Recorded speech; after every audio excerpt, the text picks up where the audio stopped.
All right, welcome to Lab 6. This one is about generating permutations and combinations in lexicographic order. Let's get right on into it.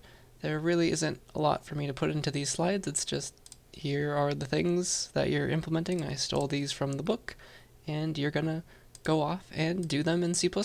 So for permutations and for subsets. So we'll come back to these. I'll write a bit more on these slides in just a second, but let's first look at the write-up, because there's some small minor differences between what the pseudocode shows and what you will be implementing, but it's mostly the same algorithms. Okay, so let's look at the write-up now, and we will come back here. So when you get the lab, you have these files, and what you will be implementing is entirely in generation.h. It's a header file, in fact. So let's take a look at that. At least for generating the permutations, it's meant to go in a header file because these are templated functions. Hoo-hoo.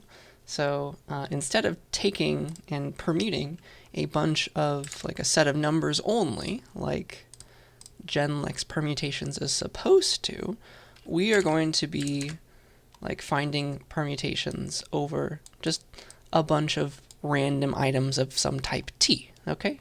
So I'll get into that in just a second. But that's next perm, and then here's generate permutations, okay? So let's talk about those first. Here's the idea. Here's the differences between what you're going to be doing in your lab and what is in your textbook. So for every sequence that we're talking about, we're going to use a vector to represent that sequence. So if you want to find the next permutation, you take a vector, that is your sequence, and you give back a vector. That's your new sequence. Okay, that's the next permutation. Same for subset. You take a vector, you give back a new one. That's your next subset, because order matters for this particular algorithm. Okay, so we're using vectors, and for permutations, we're going to permute more than just the set of all the numbers from 1 to n, okay? We could actually permute anything as long as that type involved, like ints or strings or doubles, as long as it's sortable, as long as it has a less than operation, okay?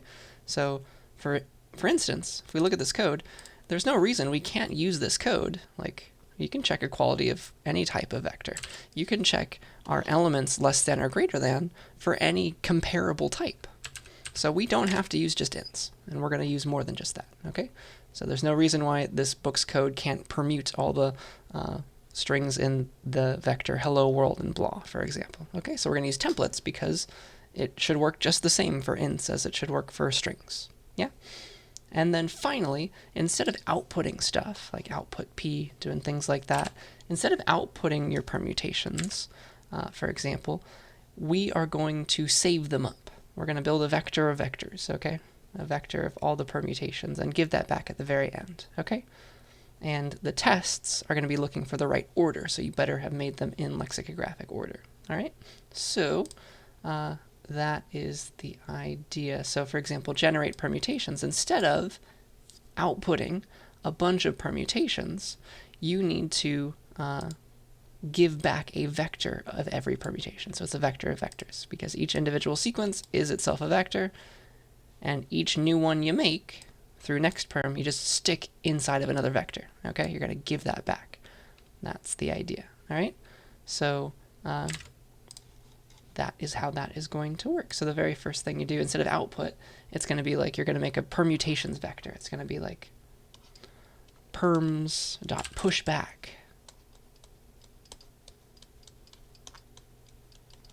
That initial p. And instead of setting p to next perm and then outputting p, you're still going to get the next one. But instead of outputting, you're going to be like, okay, perms, again, dot pushback, that new permutation. Okay, so you're building up a vector of permutations. That's what you're going to return from generate permutations. Okay, I hope that makes sense. And so definitely look at all these comments. They should help you, but the rest is the same, okay?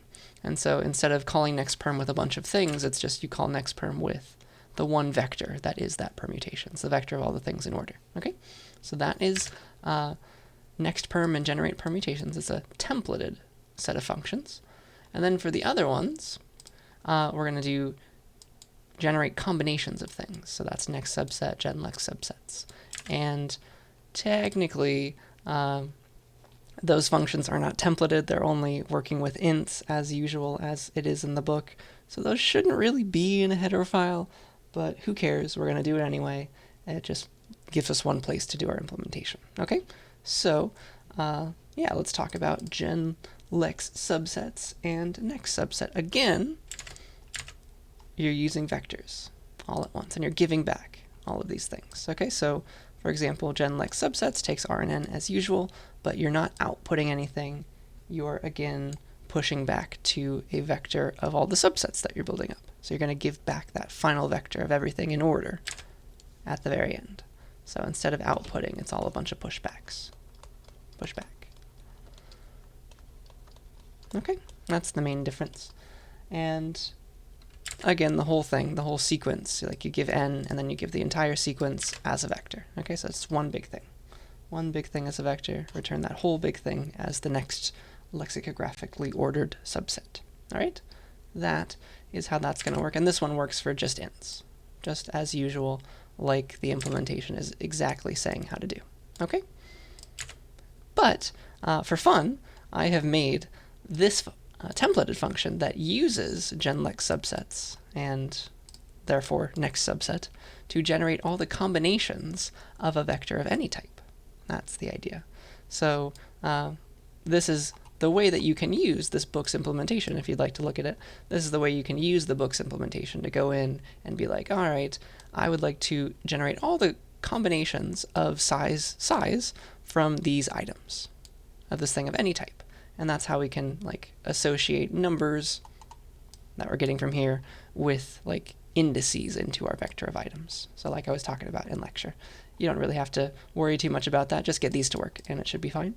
But this is how you can use this to your advantage to generate combinations of anything. And so this is kind of what you'll be doing in your own implementation. So you're making a vector of vectors and you're building it up. So it's associating all of these numbers, these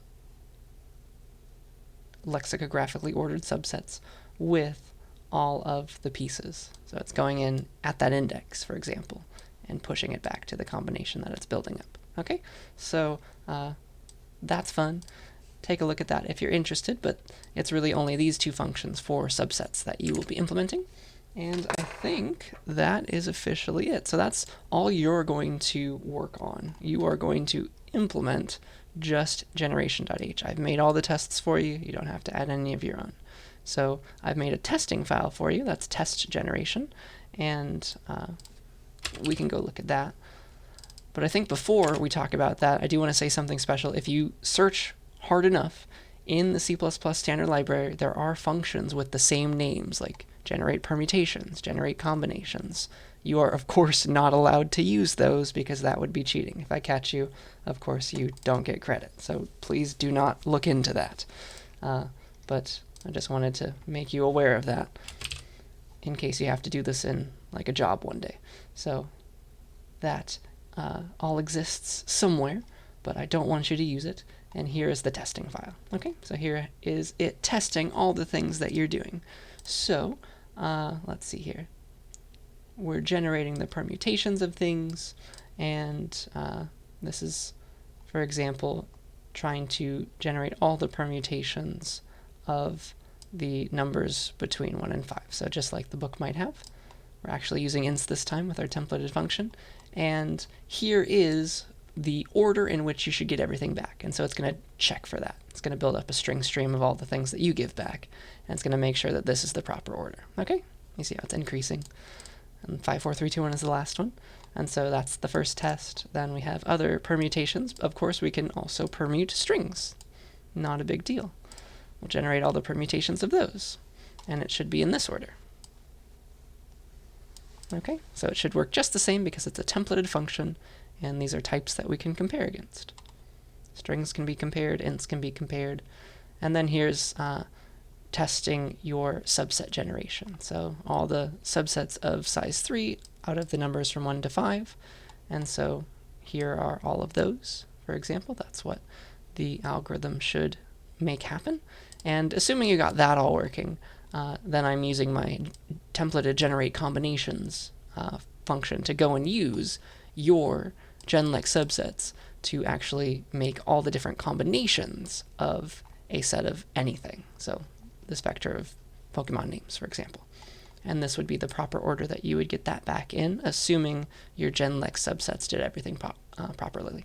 Okay, so that is that test. There's a lot there, because there were a lot of things, but that's the final test. So get all those working, ask me lots of questions, and that is your last lab in the class. Isn't that exciting? So that's the last thing that you need to implement. The rest is just homeworks. Okay, so I guess 1, 2, 3, 4 functions. Not too bad. Finish strong, and that will be due the last week of class, week 17. Okay, so I think that's everything that I wanted to say. Yeah, I will see you in the next lecture video.